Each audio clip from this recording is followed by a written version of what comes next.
Hello students, welcome to VM Higher Maths Academy. Here we will start a lecture series on GATE previous year question paper. We have question number 12 of GATE 2025 and second question of mathematics section.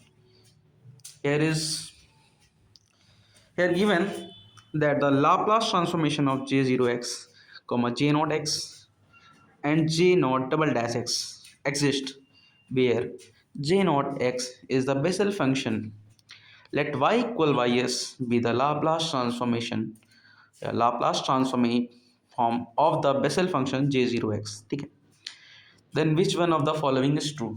तो question में basically दिया ये है कि Bessel function दिया है. Bessel function हम सब जानते हैं क्या होता है, जे एन एक्स होता है. ठीक है, बेसल फंक्शन को डिनोट करते हैं जे एन एक्स से. ठीक है, और यहाँ पर जे एन एक्स ही दिया है बट एन की वैल्यू 0 है. ठीक है, और हम सब जानते हैं कि Laplace transformation of J N X या जे नॉट एक्स कितना होता है, जे नॉट एक्स जब बेसिकली एन की वैल्यू 0 होती है. तो लाप्लास ट्रांसफॉर्मेशन ऑफ J0x या जे नॉट एक्स होता क्या है, ये हम सब जानते हैं. क्या होता है, 1/√s² + 1. ठीक है, अभी आगे बताते हैं आपको क्या होता है. ठीक है, तो क्वेश्चन में यही गिवन है कि लाप्लास ट्रांसफॉर्मेशन ऑफ J0x या J0x एग्जिस्ट करता है, साथ में J0x का डेरिवेटिव और डबल डेरिवेटिव भी एग्जिस्ट करता है. ठीक है, और लाप्लास ट्रांसफॉर्मेशन ऑफ J0x को डिनोट किया है इन्होंने y इक्वल वाई एस से. मतलब बोला है कि लाप्लास ट्रांसफॉर्मेशन जो है वो वाई एस है. ठीक है, ठीक है, तो पूछा है कौन सा ऑप्शन ट्रू होगा. ठीक है, तो चलते हैं सॉल्यूशन की तरफ. ठीक है, सॉल्यूशन की तरफ चलते हैं, स्टार्ट करते हैं. चलिए, ठीक है, तो देखिए हम क्या जानते हैं कि लाप्लास ट्रांसफॉर्मेशन ऑफ J0x कितना होता है, मैंने अभी आपको बताया, होता है 1/√s² + 1. ठीक है, और इसी को क्वेश्चन के अकॉर्डिंग क्या बोला गया है, y ऑफ s बोला गया है. और यहाँ एक गौर करने वाली बात ये है कि s जो होता है हमेशा 0 से बड़ा होता है. ठीक है, ओके, तो बात ये हो गई कि लाप्लास ट्रांसफॉर्मेशन ऑफ J0x होता है 1/√s² + 1. यही आपके पास वाई एस है. ठीक है, तो अगर हम डेरिवेटिव निकालते हैं y का, क्योंकि इक्वेशन में जो क्वेश्चन ऑप्शन दिए हैं सारे उसमें सेकंड डेरिवेटिव फर्स्ट डेरिवेटिव निकाला गया है, क्योंकि वहाँ फर्स्ट ऑर्डर ओडी बन रही है. क्या बन रही है, first order ordinary differential equation बन रही है. ठीक है, तो अब हम क्या करते हैं, अब हम करते हैं कि इस y का डेरिवेटिव निकालते हैं इसके रिस्पेक्ट में. तो जब डेरिवेटिव हम करेंगे तो dy/ds की वैल्यू कितनी आएगी,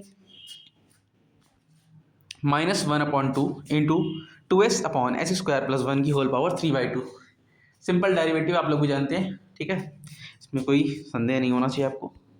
ठीक है, अब बात करते हैं कि हाँ, तो देखिए यहाँ से 2 से 2 कैंसिल हो गया है, क्लियरली यहाँ से दिख रहा है आपको, 2 से 2 कैंसिल हो गया. ठीक, 2 से 2 कैंसिल हो गया. ठीक है, अब बात ये हुई -s/dy/ds जो है वो आया -s/s² + 1 की होल पावर 3/2. ठीक है, अब देखिए मैंने क्या किया, -s/s² + 1 को एक साइड रखा और इसको कर दिया 1/s√s² + 1. बेसिकली मैंने कुछ नहीं किया, मैंने ये किया है कि s² + 1 की पावर जो 3/2 थी उसे मैंने ब्रेक कर लिया है. ठीक है, अब ब्रेक करने का रीज़न क्या हुआ, क्योंकि रीज़न ये है कि वाई एस जो दिया हुआ है वो दिया है 1/√s² + 1.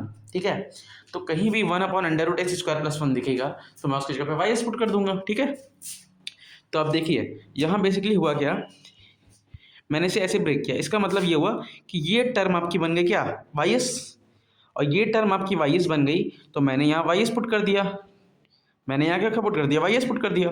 और वाई एस अगर मैंने पुट कर दिया, अब मैं लेफ्ट हैंड साइड से मतलब इस पूरे टर्म को उठा के अगर मैं राइट हैंड साइड ले जाता हूँ तो हमारे पास ये आ गया, ये इक्वेशन हमारे पास आ गई, ये ऑर्डिनरी डिफरेंशियल इक्वेशन हमारे पास आ गई. ठीक है, तो बेसिकली कौन सा ऑप्शन सही हो रहा है एक बार चेक करते हैं. ठीक है, तो ये ऑप्शन डी सही है। कौन सा करेक्ट है ऑप्शन डी, ठीक है, ऑप्शन डी जो है वो करेक्ट है, ठीक है। तो इस क्वेश्चन का आंसर क्या था, ऑप्शन डी, ठीक है। Okay student, thank you.